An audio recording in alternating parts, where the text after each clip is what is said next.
অবস্থা খুবই খারাপ। এটা হচ্ছে আমাদের পাইকাছা উপজেলার কালীনগর ভাঙ্গন।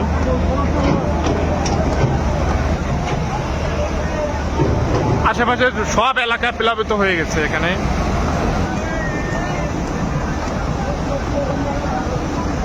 কি অবস্থা একটু দেখেন, আশেপাশের এলাকা সব প্লাবিত হয়ে গেছে। এখানে কি অবস্থা একটু দেখেন। এই নদী, এই বড় নদী, এটা হচ্ছে মাদুরফলটা নদী বলে এটাকে। এই নদীর আশেপাশে সব প্লাবিত হয়ে গেছে। এখানে অবশ্য দাঁড়ানো রিস্ক আছে। হ্যাঁ,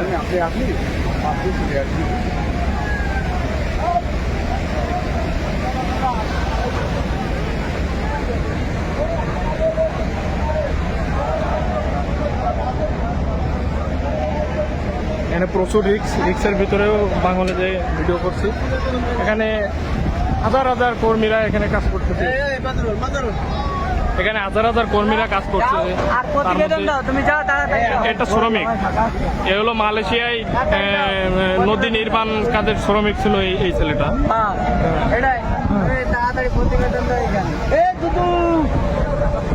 হাজার হাজার কর্মীরা, ইনশাল্লাহ দুপুরের ভিতরে আমরা বাঁধ নির্মাণ প্রকল্প শেষ করব।